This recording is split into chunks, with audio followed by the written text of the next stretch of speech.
siza kusithwala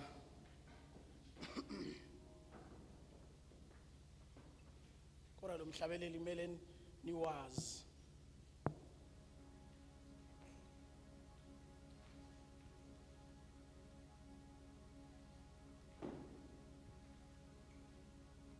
haleluya ngenani emasangweni akhe ngokubulela nange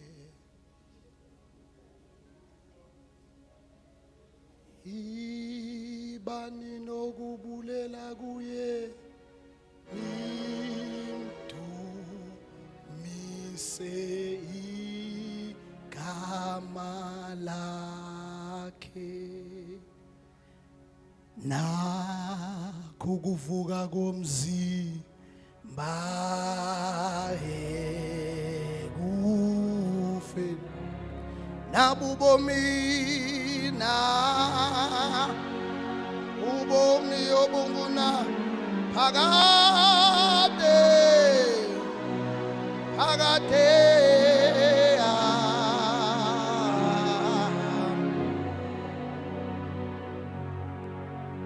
uyingcwele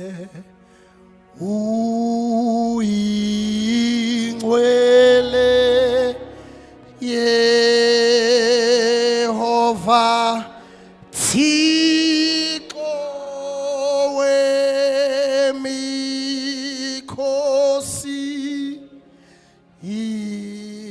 izulu lisekelwa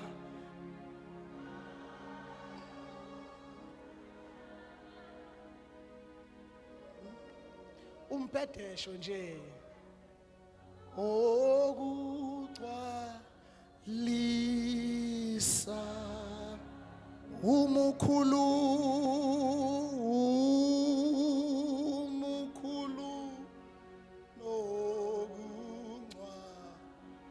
nokungcwalisa. Hallelujah. Hey sizolazi. Amen. 1 Samuel chapter number 9, sizofunda verse number 6 and verse number 20. 1 Samuel chapter number 9, we will read from verse number 6 siye ku verse number 20. Verse number 6 sasifunde. Yathi kuye bheka kukhona kulomuzi umuntu kaNkuluNkulu umuntu ohloniphekileyo konke akushoyo kuyakwenzeka impela masiye khona mhlawumbe angasitshela indlela esihamba ngayo ngiyacela siuphinde verse number 6 yathi kuye bheka kukhona kulomuzi umuntu kaNkuluNkulu umuntu ohloniphekileyo konke akushoyo kuyakwenzeka impela awuthi umakhelana uthi konke akushoyo umuntu kaNkuluNkulu kuyakwenzeka impela awujikele kulo seceleni awuthi konke akushoyo umuntu kaNkuluNkulu kuyakwenzeka impela asimuzwe ukuthi uthini umuntu kaNkuluNkulu izimbongolo zakho esezinezinsuku ezintathu zilahlekile ungabeki inhliziyo yakho kuzo ngokuba zitholiwe izimbongolo zakho esezilahlekile izinsuku ezintathu ungabeki inhliziyo yakho kuzo ngokuba zitholiwe. Father, thank you for your word in the mighty name of Jesus Christ of Nazareth. Khuluma ngalo uNkulunkulu wethu ongcwele izwi lakho silalele nokulalela inkosi yamakhosi uKristu Jesu. Amen. I want us to look bazalwane lelizwi likaNkulunkulu uNkulunkulu alibekile kimi namhlanje kuseni. iBhayibheli lithi mawufunda incwadi kaAmos uNkulunkulu akenzi lutho engabuzanga kuba prophet bakhe. Lithi surely the Lord will do nothing but ubuza noma umbula, thank you, umbula kuba prophet bakhe kuqala andukuba enze. So kukwenzeka kukhala abantwana bakaIsrayeli eGibhithe bakhala beqilazekile isikhathi eside bekhala. Ukukhala kwabo kwafika kuJehova. Ukukhala kwabo kwafika kuJehova. Then iBhayibheli lithi wathi uMoses eyihlalele nje eyidabukisele eyilusela izimvu zamukhwe wakhe, and then the Lord appeared to Moses. But I'm not there. But the Lord appeared to Moses.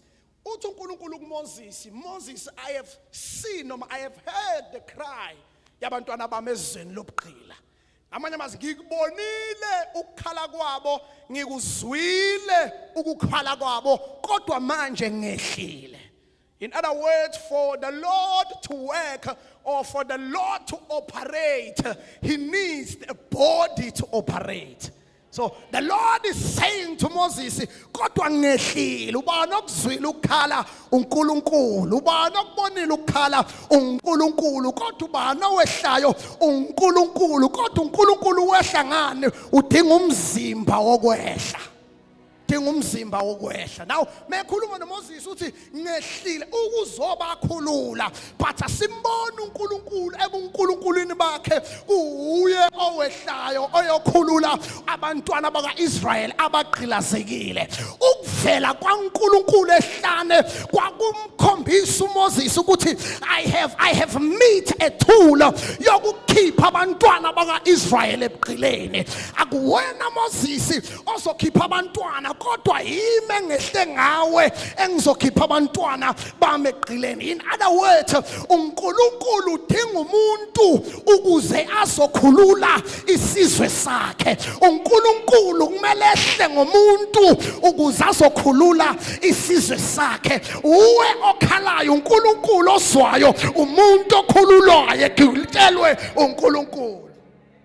Yeah, ekitshelwe uNkulunkulu. Nikhona bazalwane? So in other words, uNkulunkulu uyamsebenzisa umuntu ukukhulula abantwana bakhe abakhalayo. Yes.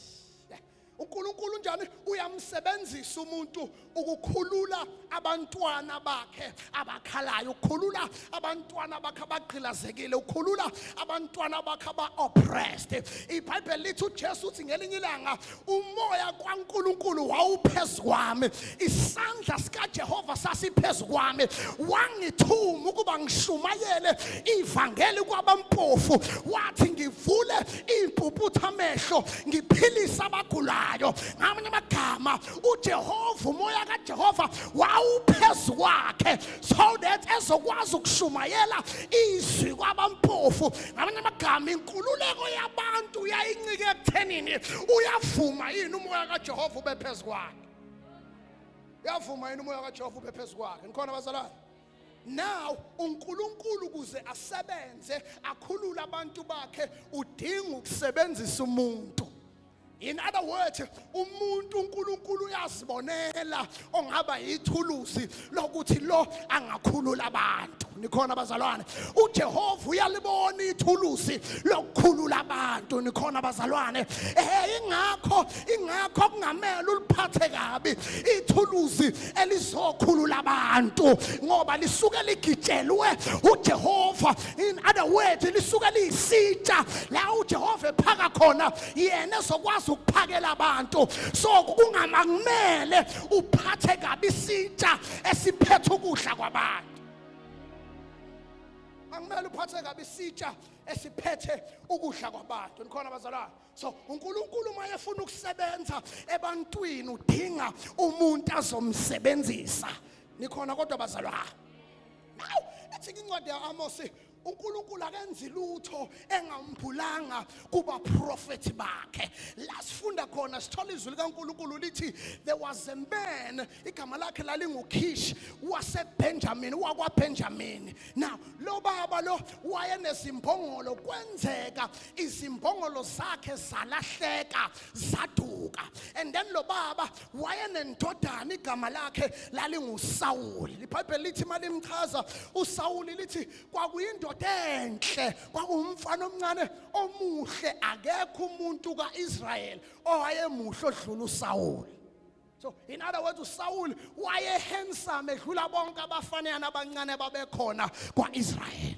Now iBhayibheli lithi wayemude strong efit uSawuli. So lithi izwi likaNkulunkulu ke ubaba wakhe uKish wathi izimbongolo zami zilahlekile, hamba ufike ungicingele izimbongolo la zingakhona. And then lithi izwi likaNkulunkulu ke uSaul wathatha inceku wathi inceku please come with me, hamba uyongiphelezela because sifuna ngamanye amagama I have been assigned by my father ukuze ngiyofuna izimbongolo zakhe. Nikhona abazalwane ijeni noma iassignment kaSaul ayiqalanga ekuthenini uSaul usephezulu, but waqala ekuthenini uyakwazi yini ukuthatha an instruction from the father. So ijeni kaSawuli iqala la ekuthenini khona unalo yini uhlebe lokuzwa mase kuyisikhathi sokuthunywa. Unalo yini uhlebe lokuzwa mase kuyisikhathi sokuthunywa. Lithi izwi likaNkulunkulu ke bahamba baya endaweni ekuthiwa ise-Ephraim, behla bayeshalisha, bahamba befuna izimbongolo kodwa izimbongolo zingatholakali. Basuka lapho baya kuma district ahlukahlukene, ama districts aseZeph, bafuna izimbongolo zikayise kodwa izimbongolo zingatholakali. They went thousands miles behamba becinga kwase kwafika la khona bekhathala khona. Uma sebekhathele usethu uSaul mfowethu noma 7th, can we go back because lento esifuna yasitholi. But ngiyayithanda inceku lapha yana chapter number 6 ku verse number 6 chapter 9 lithi kule ndawo in this city there is a man from God, noma there is a man of God. In other words, he waited him until esephosa ithawula, until esekhathala khona, esefuna ukuphinde emuva, esefuna ukugive up. Kodwa wezwakala inceku before you go home ukhona umuntu kaNkulunkulu kule ndawo. Awunamhlanje ngicela ukukhuluma nomuntu osekwi-verge of give upping. Namhlanje ngicela ukuzomemezela ukhona umuntu kaNkulunkulu kule ndawo. Ngicela ukukhuluma nomuntu osethi kade ngifuna kodwa ngitholi, kade ngqongqoza kodwa ngivulelwa, kade ngizama kodwa kwenzeke.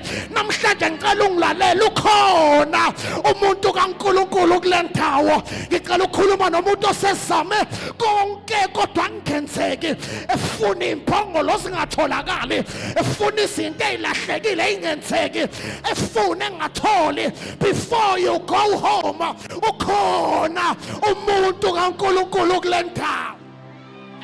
Before you leave, there is a man from God in this place. Before we leave, there is a man from God in this place. My prayer, do not leave before meeting the man from God. Don't leave before meeting the man from God. There is a man from God in this city. In this city. Now iBhayibheli lithi ke uma ngabe seshilo lenxa ukuthi ukhona umuntu kaNkulunkulu kule ndawo. And then let's izwi likaNkulunkulu ke uSaul wathi if we reach noma if we go in the uma siya la kukhona umuntu kaNkulunkulu akwenzeki ukuthi siye kumuntu kaNkulunkulu singaphethe lutho. You don't come to a prophet empty-handed. It is not into yamanje. But into endala, into eyenziwa ngabantu abazoba amakhosi. In other words, uyayenza lento abafowethu ngamemezela namhlanje ekseni ukuthi you do this thing if you want to apply to be a king. Try this, do it, because in doing it you are applying to be a king. Ayikho inkosi engayenzi lento yokuthi uze phambi komprofeti empty handed. If you want to be a king, if you want to be great, if you want to be recognized, you come to a prophet with something. It's not about what you have, but it's about how much you value lo muntu osakuye. It's about how much you value lo muntu osakuye. Nikhona bazalwane. So if you come to a prophet with something, it's not about inani lento iphethe ukuthi lo muntu osakuyena umhlonipha kangakanani, umvaluisha kangakanani, ufanelwe yini isikhathi sakho. Ngoba nawe uyabona ukuthi njengoba esakimi esindlala kimi ekuphethe lokakuphethe, he value me, he honor me. I'll come and somebody shout honor. We come to the prophet with something. We don't come empty-handed. Bafowethu izwi likaNkulunkulu liyanqaba lokho. Hallelujah. Yeah. We don't come to a prophet empty-handed. We are not buying prophecies. No. Hear me. We are not buying prophecies, but we honor, we value what the Lord has been put to lo muntu lo. uNkulunkulu umthwaliseni. We value the person. Nikhona bazalwane? Yeah. It's about money. No, it's not about money. It's about the value of the person. It's about the value of the person. So when we come in front of him, we must bring something. In fact, to ukuleta okuthile kuye, you are provoking him. Ukuthi ngeke ngiphume ngeke ngibuyele emuva isimo sami singashintshanga. Oh, can somebody hear that? So, I won't go back. Isimo sami singashintshile. Ngeke ngijike, ngeke ngingene kuwe ngiphume ngifana futhi. So, ungena kwami kuwe ngiphethe ama riches, igolide nesiliva. Ngisuke nginesiqiniseko, nginokukholwa ukuthi ngizongena ngenye into ngiphume ngiyenye into. So we must value the anointed ones. We must value the anointed ones. We must give honor the anointed ones. Nikhona bazalwane? Yeah, ngithe ngishumela khona ngathi mina into kwenzeka isimanga la khona uMoses ebhedile, wayebhedile uMoses. Yes, wayebhedile uMoses, but that is uNkulunkulu uMiriam noAaron bakhuluma ngaye ebhedile. Ejani bazalwane? Yes, but the Bible, Miriam no Aaron, bakhuluma ngaye. And then it is uNkulunkulu, Miriam was struck with uqhoko. uNkulunkulu wamshaya ngoqhoko. Nikhona bazalwane? For 7 days eshawe uqhoko. Niyazwa bazalwane? But Aaron, he got rebuked. Both of them did the same thing, but Miriam had leprosy. But Aaron was rebuked. Why? Because Aaron was a priest. So there are some graces or certain graces akhona kwabagcotshwa bakhe nabapriesti bakhe. So babili singenza into efanayo, but kuJehova kukhona ongenalo umusa noma igrace ethize. That is why Aaron warepukwa kodwa Miriam wathola uqhoko, because Miriam was a worshipper, Aaron was a priest. In other words, Miriam was ordinary. Miriam same as abazalwane bonke, but Aaron was the priest. There was a grace upon Aaron, but both of them bakhuluma ngogcotshiweyo kodwa uqhobo lahlala kongagcotshiweyo. Awukhona kodwa bazalwane. So we must honor umuntu kaNkulunkulu obezikiwe phambi kwethu. Nikhona bazalwane. We must honor umuntu kaNkulunkulu obekiwe bafowethu. uMoses wayebhedile, but God chose to be his side. Wakhetha ukuba sesayidini lalo bhediwe because you don't touch the anointed one. Washo njalo uDavide ebuka uSawuli ecishe ukumbulala wathi touch not the anointed one.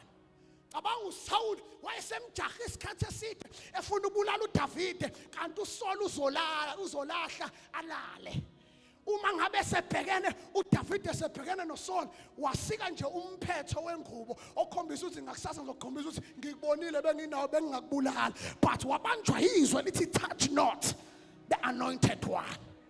In other words, bayizitsha sika Jehova. Nikhona kodwa bazalwane, bayizitsha baphathwa kahle abantu bakaNkulunkulu.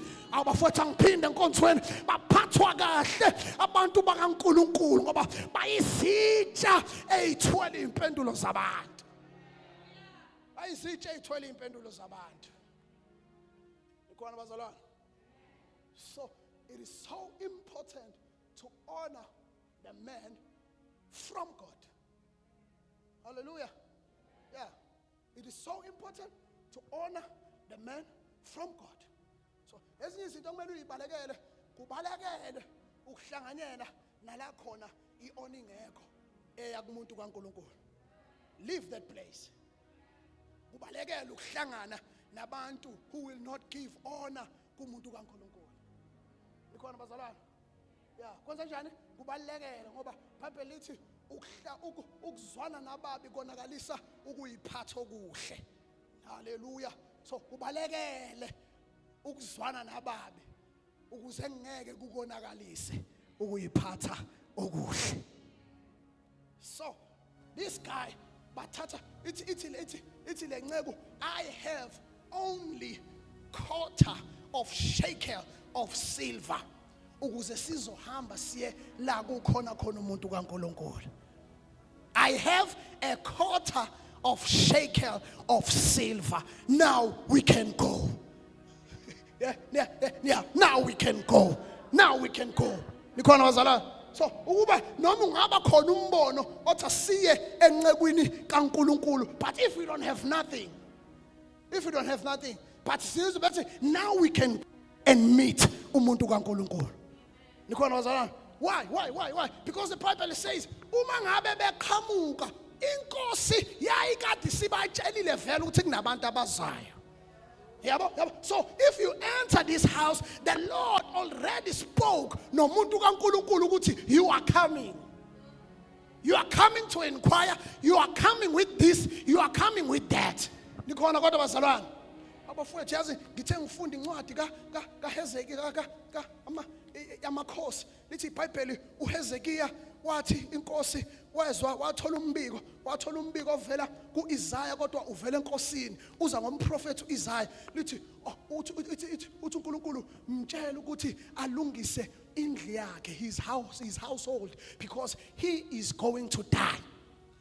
But there is a thing engifuna siyibuke la. He is going to die. Akenza njani? Akalungise indlu yakhe, ne? Now, lithi izwi laNkulunkulu utshela inkosi, but lithi izwi laNkulunkulu inkosi ayizange iphendule umprofeti uIsaya ngombiko oqhamuka enkosini, but yaphenduka yabheka ngasodongweni yakhuluma noNkulunkulu. Nikhona bazalwane, akazange aphendulane nomprofeti wakhe. Bafowethu ngicela ngizwe, noma ngabe umprofeti ubephethe indaba ezingahambisani nenkosi, but akazange responde kumprofeti. Bafowethu ngiyangizwa kodwa noma ngabe umprofeti ukhulume kabi ngenkosi. Come on, but akazange aphendulane nomprofeti, kodwa waphenduka enkosini. Noma ngabe umprofeti uprofethe into wena ongahambisani nayo, but ungaphendulani nomprofeti, phenduka ubheke enkosini odongweni. iBhayibheli lithi inkosi yaphenduka yathi khumbula Jehova kuhle engikwenzile. In other words, ngiyamuza uthini umprofeti ethunywa uwe, but angeke asayithola response kimi, but kungcono ngiresponde kuJehova. Uthi khumbula Jehova kuhle okuve engiseke ngakwenza. And then iBhayibheli lithi wathi umprofeti engakaphume uNkulunkulu watshela umprofeti wathi jike phindele emuva uyomtshela ukuthi angeke asafa. I am adding 15 more years. Nikhona bazalwane, because you need, akazange aphendulane kabi nomprofeti, akazange abe arrogant towards umprofeti, kodwa waphenduka wabheka ngasodongweni wakhuluma noJehova. Nikhona bazalwane, some of the prophecies kungenzeka angahambisani nawe, but never disobeyed umuntu okukhuluma nempilo yakho noma umuntu okhuluma nempilo yakho. Jikela dongweni and speak to the Lord. Speak to the Lord. Haphelithi waphendulwa uJehova umprofeti engakaphumi nokuphuma. Hallelujah. Waphenduka umprofeti engakaphumi nokuphuma. Ekadezo lahlekelwa ukuphila. And then the Lord says, give him life. Ngimnikeza impilo. And number 2, impilo yakhe azoyiphila. I'm adding 15 more years. I'm adding 15 more years. Ucabanga ukube waphendula umprofeti kabi. Ngaba akatholanga ukuphila. Ngaba akayitholanga iminyaka ewu15 extra. Abafowethu nyangizwa kodwa nkonzweni ekseni. Ukuba akamphendulanga umprofeti kabi. Ngaba kanjani? Ngaba akayitholanga iminyaka, ngaba akayitholanga futhi neminyaka ewu15. Ngoba banje bayizitsha eziphathwa kahle. Bayizitsha eziphathwa kahle. Mkhona bazalwane. You want to see a restoration in your life? Phatha kahle isitsha. Oh bafowethu. You want to see a restoration in your life? Phatha kahle isitsha. Hallelujah. Yabona mase ufika kule level usiphathe kahle isitsha ungasasiphathela ukuthi ufuna ukurestore. But kwenze kube i-lifestyle.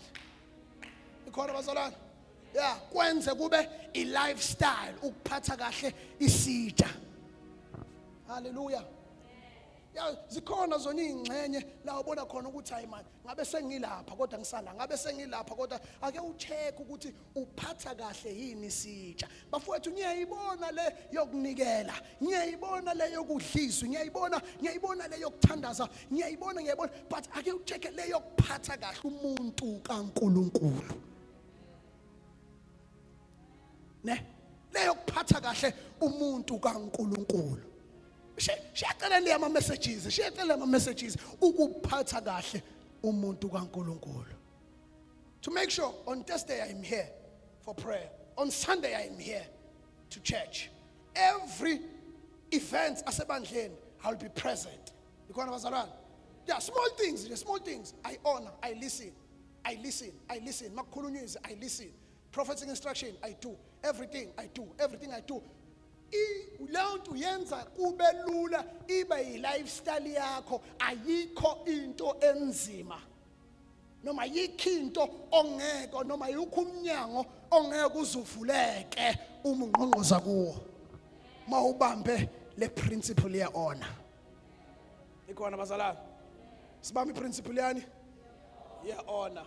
Bible lithi honor the Lord your God, you shall be established, and honor the prophet, your prophet, you shall prosper.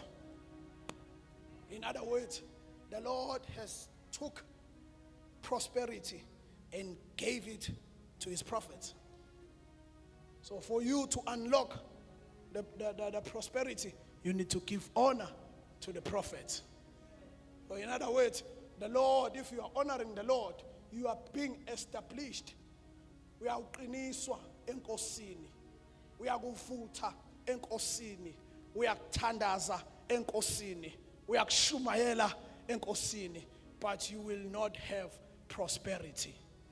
But if you do it bold, you will honor the prophet and you shall receive prosperity.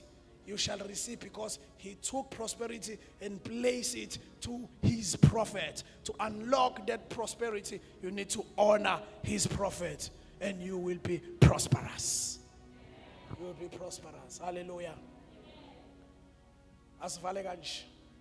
Now lithi izwi likaNkulunkulu ke uma ngabe sebefikile ezweni la khona umprofeti sekakhona. The Bible says they gave because they had something. Now lithi izwi likaNkulunkulu ke umprofeti wathi kudala nginilindele. Yeah, kudala nginilindele. I knew that you are coming. I knew that you are coming. So the Lord, when you come here, it's the Lord that ordered your steps. Hallelujah. Bafowethu, yeah, ukhona umuntu ongathi nje ngizivukele nje ngayivukela ngathi ayi namhlanje ngenkonzweni. It was the Lord ordered your steps. And the angel of the prophet of the house knew that you are coming. Hallelujah. Yeah, knew that you are coming. That is why uma ngabe usuphuma uphuma, your life is different.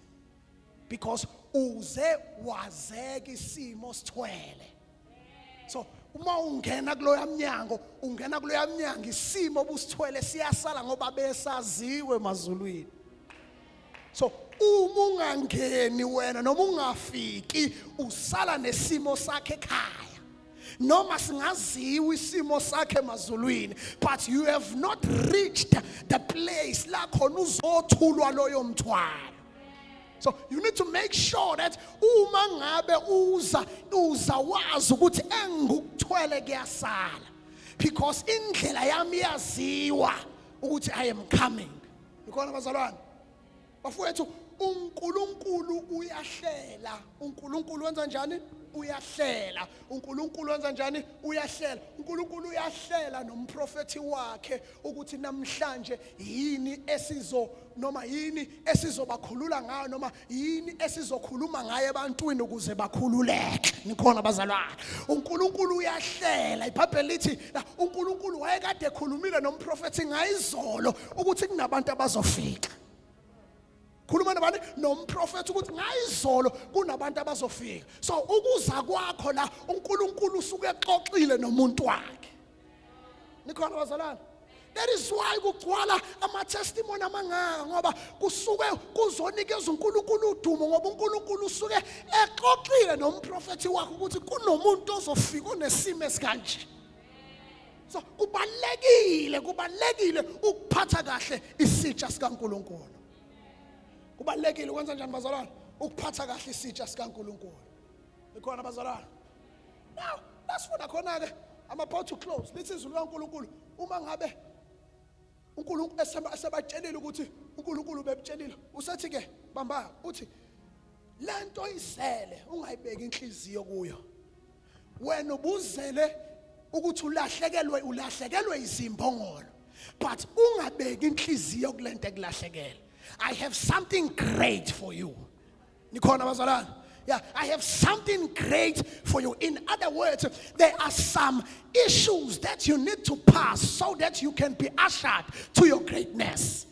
There are some doors that you need to enter so that you can be ushered to your greatness. There are some losses that you need to experience so that you can be ushered to your greatness. Kwakumele izimbongolo zilahleke ukuze ezofinyelela ekubeni great. iBhayibheli lithi uma ngabe setsheliwe ukuthi ungabeki inhliziyo yakhe imbongolweni ngoba lezi imbongolo itholakele. Let's forget about donkeys, but asibheke ekuthenini inkosi uJehova ufuna ukuthi wena ube inkosi kwaIsrael.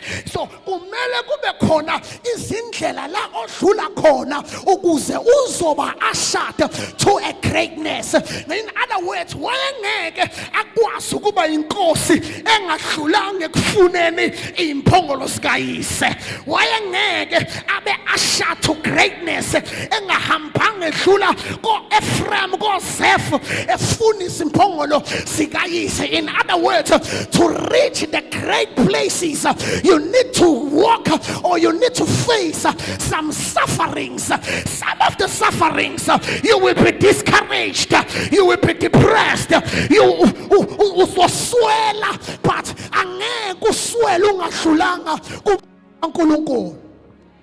Ikhona bazalwane? Yeah. So for him to reach a place of greatness, kwakumele kube khona into elahlekayo ekhaya, and then bese yathunywa kuthiwa akahambe ayobheka izimphongolo zikayise. Kodwa waba umntwana who took instruction. Bafowethu ngiyambona mina uSawuli lo gcine ngamlalelanga uNkulunkulu, but ake siqale kulo oqale walalela uyise, wasuka kuyise wase yalalela umuntu kaNkulunkulu, wasuka umuntu kaNkulunkulu wase yoba inkosi yakwa-Israyeli. Uma ngabe seyinkosi yakwa-Israyeli, izwi likaNkulunkulu izindlela zonke zaqala ukuthenini he obeys the instruction. In other words, there is no greatness without obeying instructions. There is no greatness without obeying instructions. Wathunywa ekhaya wafuna imphongolo, wakhuluma nomuntu kaNkulunkulu, wagcotshwa ngamafutha, and then he became a king of Israel. But the journey didn't start where he became a king. Waqala ekuthunyweni walalela, waqala ekuthunyweni walalela. Ngicela ukukhuluma nabantwana namhlanje ekuseni, ngicela ukukhuluma nabantwana. Yes, namhlanje ekuseni wathunywa walalela, wathunywa walalela, wathunywa walalela. Nikhona bazalwane? Ya wathunywa baba bu. Yabona ke mawuthunywa bafowethu uzoswa izinto eziningi ezidiscourageayo. Ngamanye amagama I discourage lo othumayo, but zidiscourage wena mthunywa ukuthi usheshe uyeke ukwenza lokhu okuthunyiweyo. In other words, mawuthunyiwe vala indlebe zakho wenza lokhu okuthunyiweyo. Bakhona abazokhuluma but leave them, ignore them. Bakhona abazokudiscourage but ignore them. Wenza lokhu okuthunyiwe, because after you have obeyed, there is a greatness. There is a greatness. In Kona Bazalwane, there is a greatness. Touch your neighbor and say, there is a greatness. But obey instructions. Yeah. In Kona Bazalwane, afowethu kuyalalelwa. Hallelujah. Yeah, kulalelwa kubuhlungu. Kulalelwa kubuhlungu. Yes. Kulalelwa kubuhlungu. Some of the instructions owalalelayo ayaphikisana ne-lifestyle yakho. Oh, help me, Holy Spirit, to explain this. Ama instruction ayaphambana nokuthi wena uphila kanjani, but you obey them either. You obey them either. Nikhona bazalwane? Yeah, some of them are going to be discouraged even nasendaweni, but you obey them either. Because ayahluka ukuthi ama instructions akhishwa ubani. Abafowethu baba kubalekile ukulalela the instructions from isitsha. Abafowethu, so not easy. I know it's not easy sometimes to obey instructions, but you need to obey them. You need to obey them. Hey, some of the instructions are very painful to a point ukuthi even your family uchikelwa nayibo. So kungcono ukulalela uNkulunkulu abafowethu. Kungcono ukhetha iside likaNkulunkulu. Nikhona bazalwana? Kungcono uJehova athi yes kunokuthi receive thousands of no's. Nikhona bazalwana? Yeah, kungcono ukuhlala usele noJehova. Kungcono to be in right standing with God. Because you know, after being in right standing with God, there is a greatness after. You will be ushered to greatness. Saul became a king of Israelites because he obeyed. He obeyed. Because obedience is better than sacrifice. Obedience is better than sacrifice. You may have 1 billion of you may be a billionaire, but if you lack obedience, you can't. You can't survive in life. If you lack obedience. So it is not about money, but it's about to be obedience. About an honor. We give, yes, that's my friend.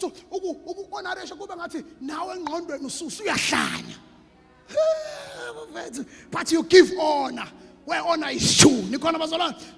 Thank you, Holy Spirit. Niyamkhumbula uEliya lithi iBhayibheli bathi abadodana abaprofeti sebemtshelile uElisha bathi uzwile yini ukuthi inkosi yakho izawukufa noma izawuthathwa noma izohlwithwa.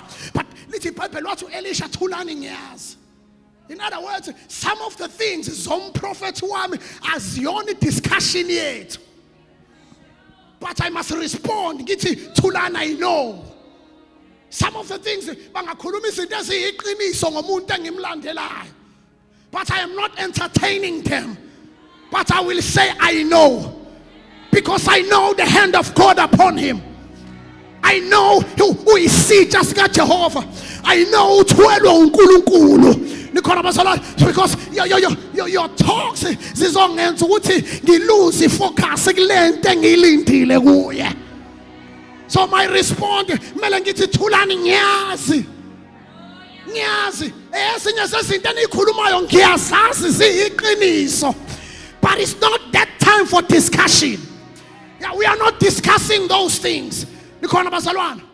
Yeah, the prophet lithi what Eliya hayibo suka lapha ngisayosebenza wezwakala uElisha who understands honor. Wathi kuphila kaJehova nokuphila kwami angiyukusuka. In other words, I will not go, but I will follow you. I will follow you. Nikhona bazalwana. Ngathi singasho yini namhlanje kuseni njengoRuth athi etshela uNaomi athi uNkulunkulu wami kuyabonga uNkulunkulu wakho. Athi abantu bakho bayoba ngabantu bami. La ufa khona nami ngizofa khona. Sikhona yini izulwane esingasho kanjalo? Sikhona yini izulwane esingasho kanjalo? Ma cases sikhona yini singasho kanjalo sithi uNkulunkulu wami kuyakuba uNkulunkulu wakho kuyakuba uNkulunkulu wami. Abantu bakho la uyakhona ngiyakhona. La uyofa khona ngiyakhona. Nikhona bazalwane? Yeah.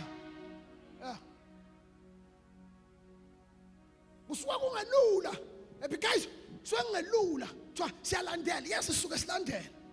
But we have seen the God ophilisa abantu. We have seen the God who provides. We have seen. That is why singakhathali ukulandela, because siyenza lonto asinankingi siyayibona imphumela. That is ngamanye amagama ukubona ama results iyasenza ukuthi siphampeke kakhulu sigijime kakhulu kunaqala. Yes, besiyenza ibe lifestyle, but because we have seen the results ayasiphusha ukuba sibone ukuthi hayi no nangu umuntu ofanele ukulandela.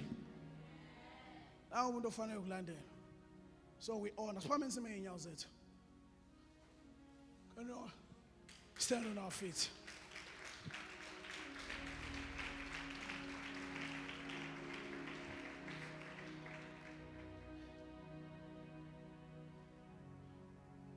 I know. I've asked the Holy Spirit, even this morning, Lord, please help me. I need to share this. I need to preach this. Please help me, Holy Spirit. I need to preach this. It's so easy to reach to greatness. Let's give honor where honor is due. Let's give honor where honor is due. Dishonest hinders greatness. Dishonest hinder greatness. Yabo kudala wena kumele ngabadu afika la okumele ngabe ufuna ukuba khona, but dishonest. Ikhona bazalwane, dishonest. Let's give honor. I know kugcina sekwenzeka izinkulumo ezithi sesikhonza umuntu, but it's not about that. It is about how much you recognize a man from God in front of you. How much you recognize the man from God in front of you.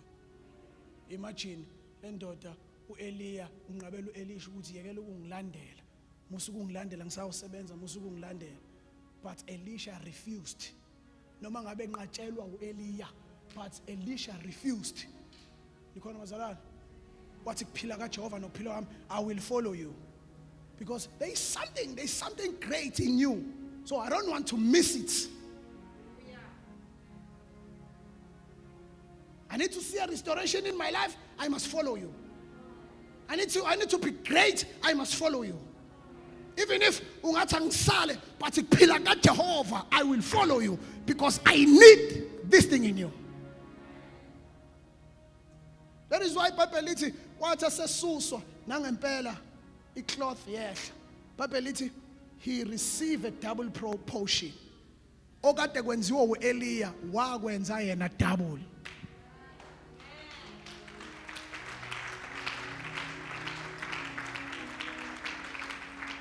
Asivalena amehlethu. Sivala amehlethu sonke.